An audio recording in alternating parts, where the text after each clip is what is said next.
So we have moved from the one book of the kingdoms, also known as First and Second Samuel and First and Second Kings, and in our Bible we go right into First and Second Chronicles. But it's a little different because in the Tanakh, the Jewish Bible, First and Second Chronicles is and by the way, it's actually one book, just like Kingdoms is one book. It just took so much scroll space that it's been broken up into two books, but it's one continuous story. But it actually comes at the very end of the Jewish Old Testament. It's the last books that they read. And there's a reason for that, and we'll get into it. And so the title in the Hebrew Bible is Devir Hayimim. And it means the word of the days, but it might be better translated as like event of the times, right? Because it's kind of looking back. And we know that this book is a look backwards because it mentions names like Cyrus, who released all the Israelites from exile, whereas Second Kings ends with everybody going into exile. So we know that this has to take place after like Ezra and Nehemiah, stuff like that.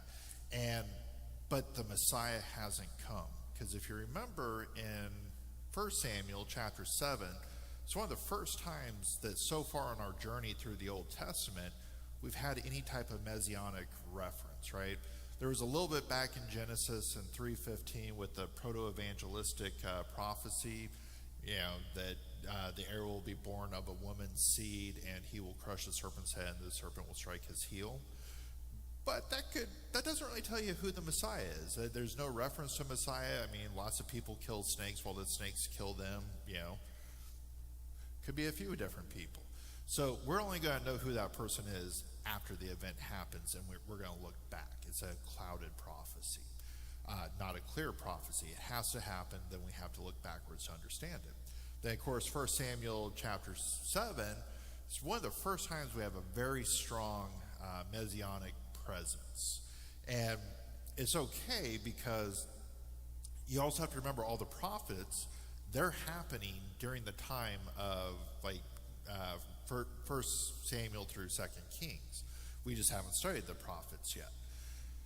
So, but then we get Chronicles, and as Christians, not Jews, we go, wait a minute, I just read all these stories.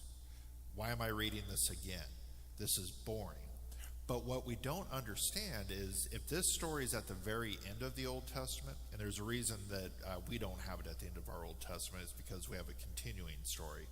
And when we get to the very last prophet, you're going to see a really cool tie-in between him and Mark. But we'll do that later when we get there. But this is kind of a recapping of events, and it's leaving off with hope. And we'll talk about that. So let's see. Now, kind of interesting is there's only two books in the entire Christian Bible, and the Hebrew word, I've said this before, I doubt anybody remembers because it's Hebrew, but Toledoth, and that just means generations, right? And the Israelites are very big into the generations. We have the Toledoth in Genesis 5, the generations of Adam. But there's only two books in the entire Bible that actually begin with Toledoths, with generational listings. There's First Chronicles, and then, anybody? Bueller? No, Mark doesn't have a birth narrative.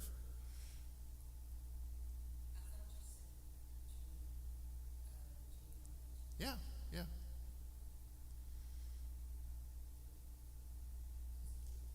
Luke does have a genealogy, but he doesn't start with it. Matthew, yes.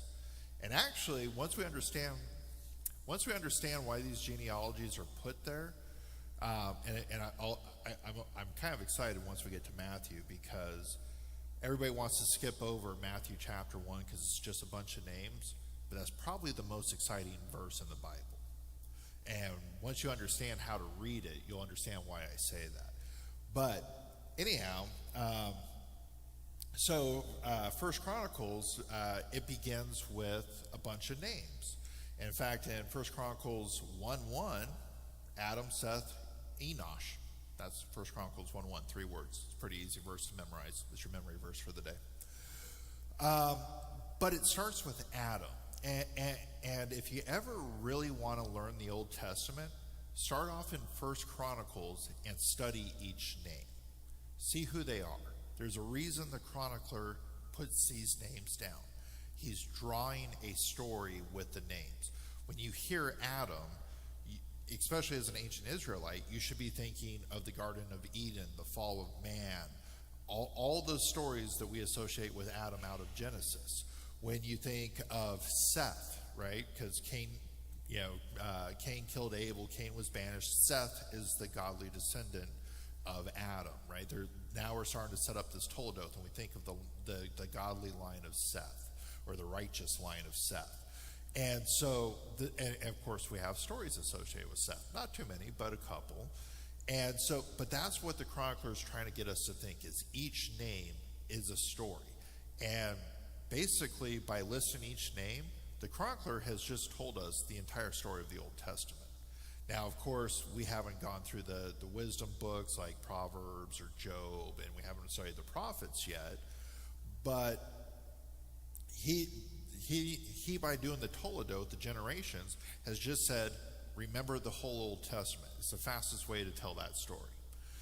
And so that's why these things become so important. Now, the last paragraph, because remember, like the Hebrews, they love to do like inclusios or chiasms to kind of bracket their stories. So this is a linear story. And so it begins with Adam. This is the first word, so we're already thinking Genesis. And the last paragraph is actually about the return of Israel from exile.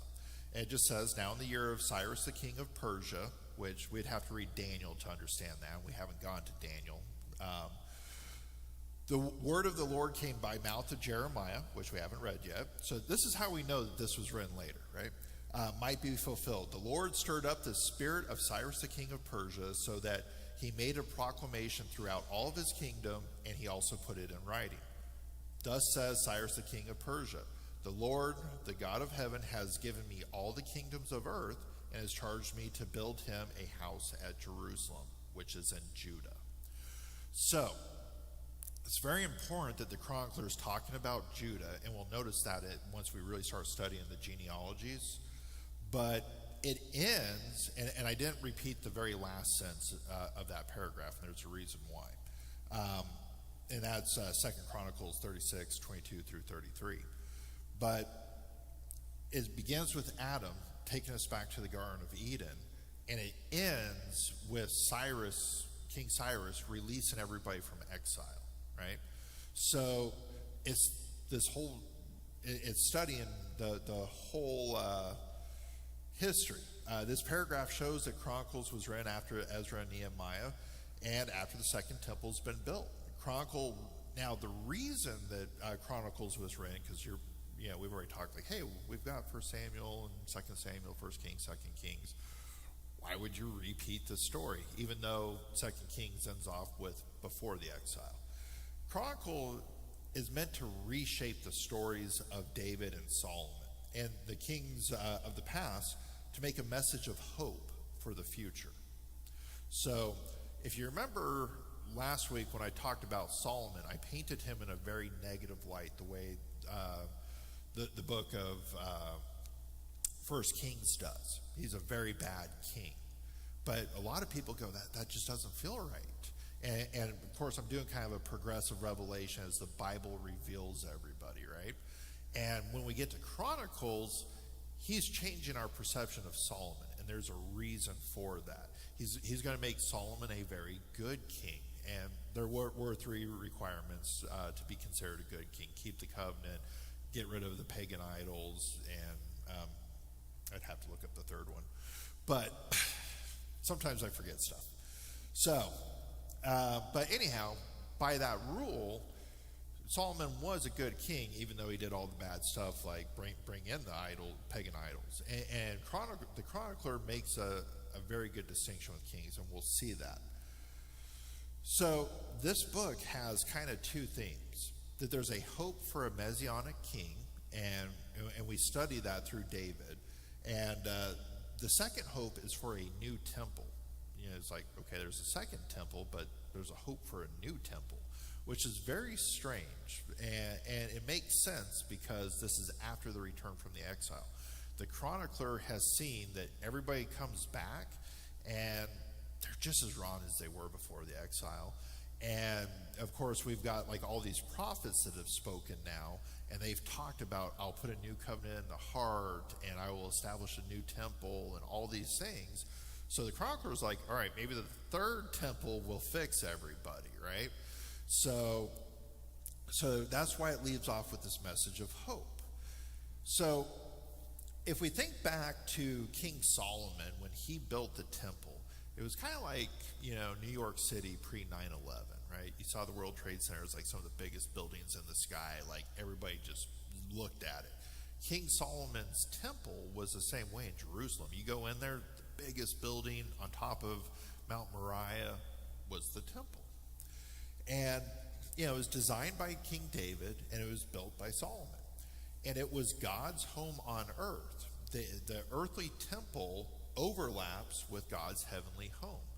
Now, think about that. That should sound like how I talked about Genesis, where heaven was on earth in the Garden of Eden, right? And God tabernacled with Adam and Eve until the fall. But this building is just a symbol, right? And we have to keep that in mind because, and even King Solomon knew this, and all the priests knew this, God is everywhere. And David talks about this in the Psalms, which we'll study. But the whole point of this is it points to the fact that really all of creation is God's temple. And you see that by looking at the designs in the temple that God gives with the flowers and, the menorah that represents the tree of life and all this stuff. And the symbols to remind everybody that all of creation is God's temple, or it's supposed to be. Of course, we have a sin problem that's kind of corrupted that, right? Interestingly, the temple, Solomon's temple, and the tabernacle, they're both built in a series of 7 speeches over 7 days, which is also meant to draw us back to creation. When God created when creation's God's temple, he built it in 7 days. There's this theme that the chronicler is trying to get us to understand, right? And it's how important this temple is. Now, same thing, and I forgot to put the verses in here, but the Israelite priests, they are to work and keep God's temple. That's their job as Levites.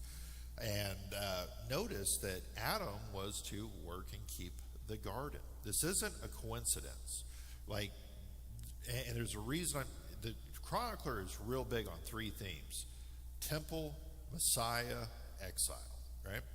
And so it's just like Adam in Genesis, to work and to keep.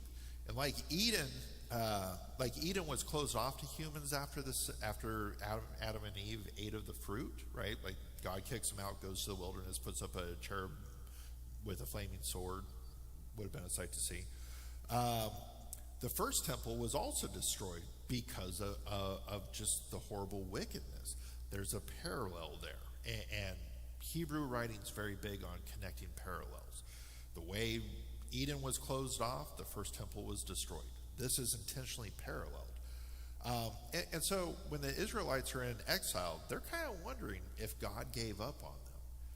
But if you go back to all the Old Testament stories, which is why we start with that Toledot, the generations, God never gave up on Adam and Eve when he kicked them out of the garden, right? He always was making a plan, a covenant. And of course, we haven't gotten to Jeremiah where he says, I'll make a new covenant in your hearts. But the Israelites, when their temple was destroyed, they're kind of feeling like Adam, like, did God give up on us?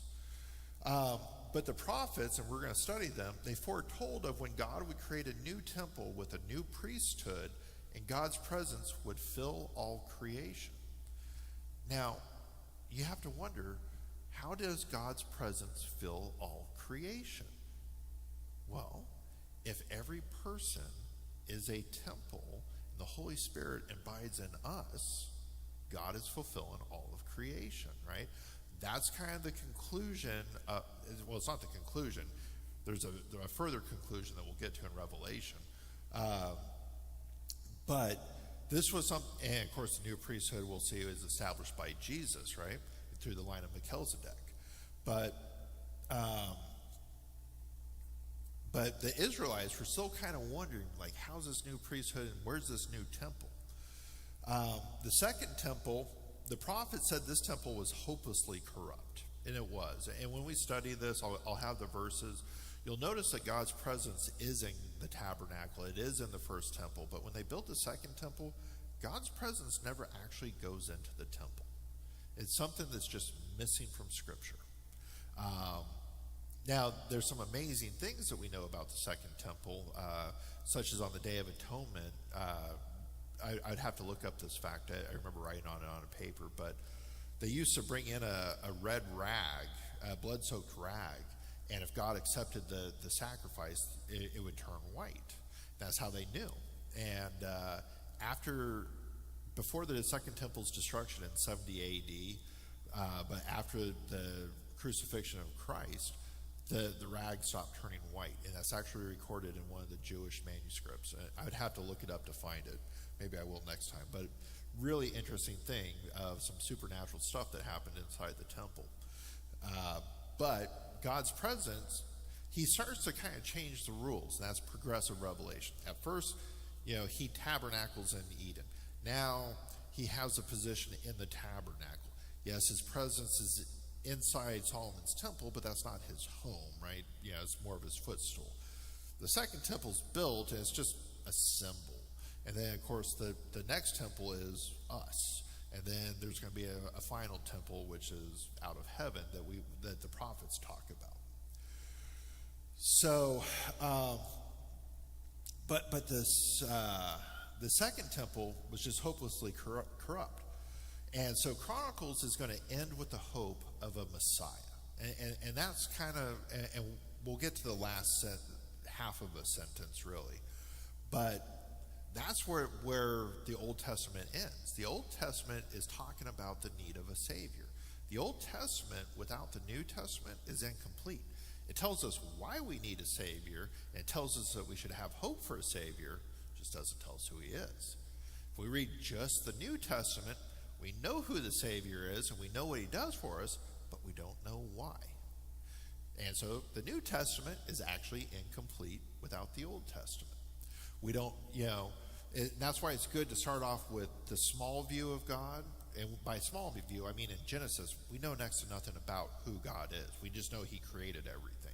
But as we study more and more, we start to see that God is love. We see that God has mercy. We start to learn more characteristics of God until we finally see God put on flesh. And it's good to kind of see God progressively reveal himself. And that's one of the reasons why I like doing this. Now, the other theme was exile. Think of your home, right? Like your house. It's a place with trust and stability. For me, like when I went into combat, that was not my home. It was like being in exile for the Israelites, if that makes sense. Like when I would have to go to Iraq or Afghanistan, I was in the unknown, right? It was not a safe place. And this is kind of where the Israelites find themselves. It's far from their home where they have trust and stability, but in like this scary unknown place. And that's what it is to be in exile. So I want you guys to hold on to that concept. To be in exile is to be away from trust and stability and to be in the unknown. And that's what the Chronicles is teaching us. This is very important. Because like when I was in combat, just like any soldier, we always have one question. When am I going home? Right? Like, we're happy to do our duty, but man, the food there is horrible. Like, the showers are bad. We just want to go home, get some good internet, stop getting shot at, normal stuff. And so the question is, when am I going home? The whole story of the Bible is about exile and when we go home. That's what we need to connect from Genesis to Revelation, that our home is where there's trust and stability. Exile is where we're in the unknown. Now, we might feel that here on earth in the material world, we have trust and stability, and heaven is the unknown. That's completely the opposite, right? The idea is we are in exile right now, just so you guys know. And we're going to see this in the New Testament when it says we are citizens of heaven. We are foreigners of this world. That emphasizes the fact we're in exile. Where did Paul get this idea? He read it from Chronicles.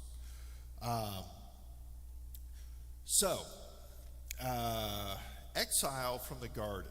This, kind of going back to the beginning with Adam. This, again, sets up the story for Israel, how they're going to be exiled from their land. There's a parallel.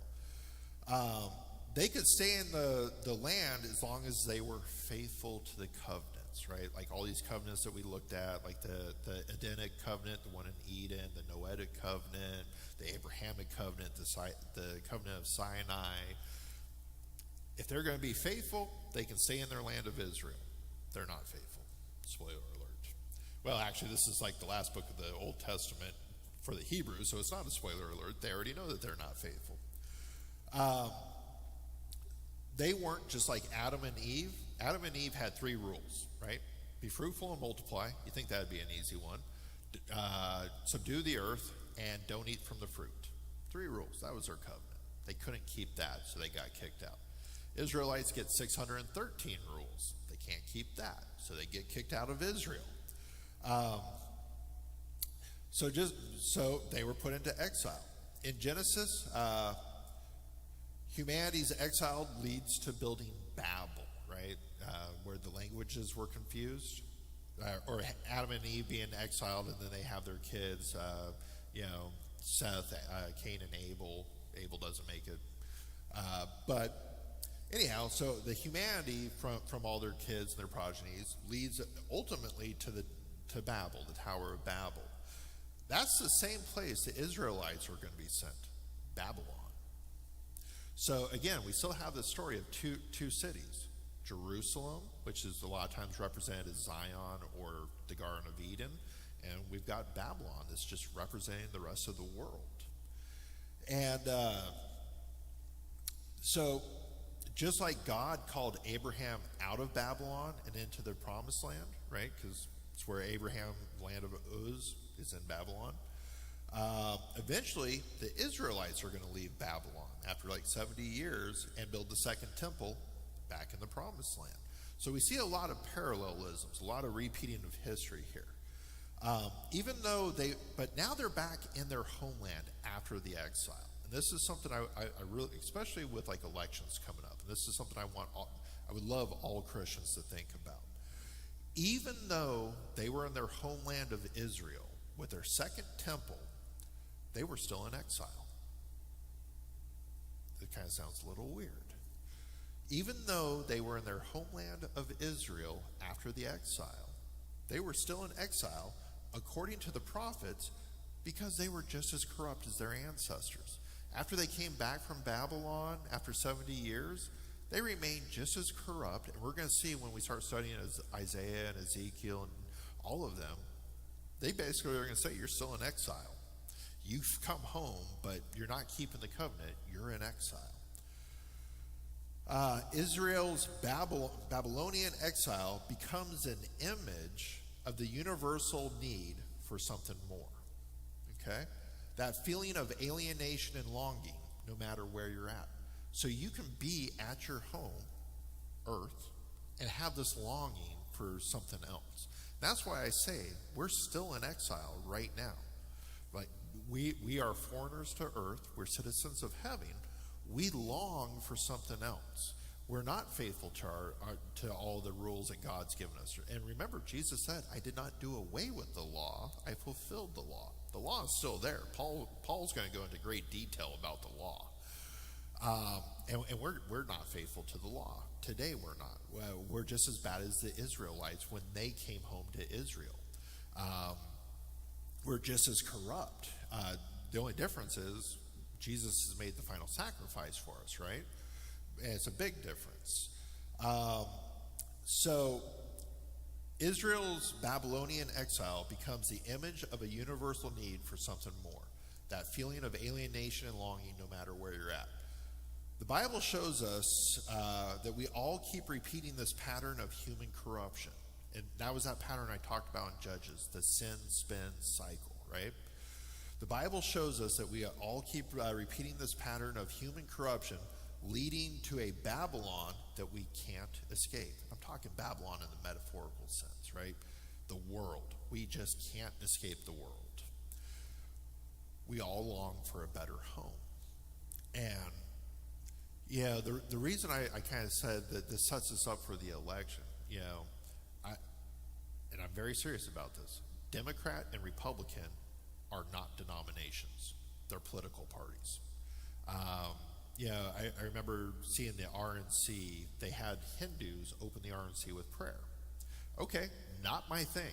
It's just not. I'm obviously a Christian. But I watched on the internet where the fundamental Christians that typically give Christians a bad name because they tweet way too much, were bashing the RNC, going, this is horrible. The RNC is supposed to be Christian. How could they let a Hindu open with prayer? Well, because America's the land of religious freedom. That's why Republicans, who are a political party, not a Christian denomination, allowed a different religion to open with a prayer. Not my prayer, but in this land of America that I am not, I'm a legal citizen by the government's understanding, but I'm not a citizen by God's understanding, right? The government here, they're going to have religious freedom, but I'm just a visitor. I'm a foreigner. My home is somewhere else. And that's because I'm in exile here as a Christian. And yes, there are some parties better aligned, and that's for each person, and I will never preach politics. But what I'm saying is, while we're in exile, we don't want to grab onto something outside the Bible and attach a religion to something that's not religious, right? We want them to understand that they're in exile too. Both sides, Democrats and Republicans, they're all in exile. They're all longing for something better. But what they don't understand is no matter what rules they pass, they will never make Earth better. In fact, spoiler alert, when we get to Revelation, it all gets destroyed. So you can't make it better, right? God will make it better when he makes everything new and without sin. So that's kind of my little thing on that. Now, as we get into Chronicles, let's see, some of my fun notes. Over time, ancient Israel came to accept certain writings as authoritative. And this is to kind of answer a question. Texts that later writers and editors sought to revise, update, amend, or rewrite so that those source texts could address the new challenges and new realities faced by each reviser's own generation, and perhaps by future ones. Soon the reworked texts achieved the same authorities as their sources. In other words, the scribes ceased to be revisers and became authors. Interestingly, later generations retained both the source and the revised text, as if by clarifying that the source text, its revision enforced the authority of the former. I know that sounds like a word salad, but here we go. Eventually, the canonical text included both authoritative texts, and that's why our Bibles have, for example, both 1st and 2nd Kings, which is the source text, and 1st and 2nd Chronicles, a reinterpretation of Kings from a post-exilic perspective. So a lot of people wonder, why is there, Chronicles repeating? Well, that's the technical definition. And you guys stayed awake, so thank you. Now here's something really interesting. An interesting reference to the Old Testament canon is actually found in Luke 11:51, and it's spoken by Jesus, in which Jesus condemns the Jewish leaders for murdering God's prophets from Abel to Zechariah. He's not doing it alphabetically because Tav is the last letter in the Hebrew alphabet. It's no coincidence that these are the first, Abel, Genesis chapter 4, to the last, 2nd Chronicles 24, Zechariah. Murders are in the original Hebrew canon. 2nd Chronicles was placed last in the Hebrews Bible. So it's pretty interesting that even Jesus would have said that the Hebrew Bible started with Genesis and ended with Second Chronicles. And we get that from this quote. So some people are like, well, hey, why did the Christians change up the Bible? Well, basically, we had the New Testament, and there's a way of making a sensical order of it. And like I said, we'll talk about that with Malachi and Mark. One ancient Jewish tradition, possibly the oldest, puts the order as, so this is how the Tanakh, the Jewish Bible, was ordered. First you had the law, which was Genesis through Deuteronomy, followed by the prophets, which was Joshua, Judges, Samuel, Kings, Jeremiah, Ezekiel, Isaiah, and then the 12 minor prophets. And then you had the writings. Now, the reason I phrase it like that is you'll hear Jesus say, the law, the prophets, and the writings. So what's he saying? The entire Old Testament. And of course, the writings are Ruth, Psalms, Job, Proverbs, Ecclesiastes, Song of Songs, Lamentations, Daniel, Esther, Ezra, Nehemiah, and Chronicles. And this is actually according to the Talmud, which was a Jewish commentary of sorts, right? So, kind of interesting as we see the Bible build out to also understand in the New Testament the way they talk. When we hear law, prophets, and writings, that is Jesus saying the Old Testament. And of course, we'll have two groups, the Sadducees, who only paid attention to the law, and the Pharisees, who paid attention to the law, the prophets, and the writings. Guess which one God probably saw as more correct. All right, so we're almost done, and I guess we'll do this as a two-part one. So the story is the history of God's people, all right, and for Chronicles, and it's focusing on Israel and Judah, that stretches all the way back to Adam, as we've talked about, to the decree of Cyrus of Persia around 538 BC, authorizing the exiled Judeans, and that's key, to return to their homeland, should they so choose. That story is first told genealogically in 1 Chronicles 1 through 9, and then as a narrative through the rest of the books. And the reason I wanted to point out Judah is because as you read Kings, you'll see that the northern tribes, they get attacked first by Sennacherib, I think is how you say his name, and they get taken off and they go into dispersion, right? We know that they're not the lost tribes because you can read the book of James. James addresses the 12 tribes of Israel, so there is no such thing as lost tribes. But Chronicles doesn't really care about the northern kingdom, and we're going to see that next week. Chronicles, like I said, he cares about the Messiah, and we know that the Messiah is going to come from the line of David, and so he's going to focus on David. And in theology, we start to do things like we use typologies, like we say that Isaac was a type of Jesus, right? You know, he foreshadowed Jesus. Well, where do we get the idea that we can do stuff like that? We get it from the Bible. And so Chronicles is actually going to teach us a lot of that because it focuses only on the line of Judah and with the Davidic Messiah, and it builds David up in a way that makes him almost perfect. A lot of people are like, oh, the chronicler was a David fanboy. No, not really. He just doesn't write anything negative about David. But, you know, 2 Samuel existed. In fact, most of Chronicles copies from, 1st and 2nd Samuel and 1st and 2nd Kings. He knows that everybody can read what a horrible person David is. He's writing David and Solomon to be like these really great types of what the future Messiah will be. And that's why when you read like Ezekiel or, who's the other one? Ezekiel, maybe Isaiah? No. Nehemiah. They refer to the Messiah as a new David, right? So this is where we get this idea that in theology we can do types and say like Moses was a type of David, or we actually get that from the Bible because the Bible does that, and that's what Chronicles is going to set up. So Next week we'll go through all the chapters and stuff. So now that we've given a nice long intro to this, so any questions?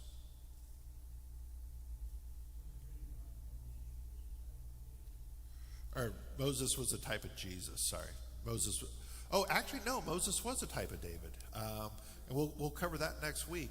The chronicler makes that very, very specific because, like, the way Moses received the instructions from God on how to build the tabernacle, right?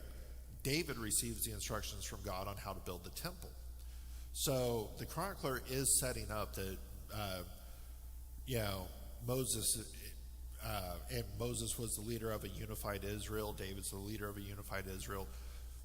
They are types and foreshadows of others to come, even though Moses wasn't in the line of Judah. So, yeah.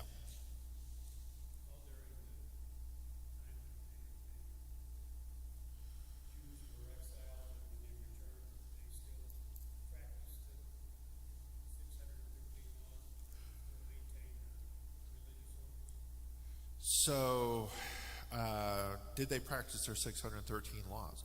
Yeah, we'll see that some did.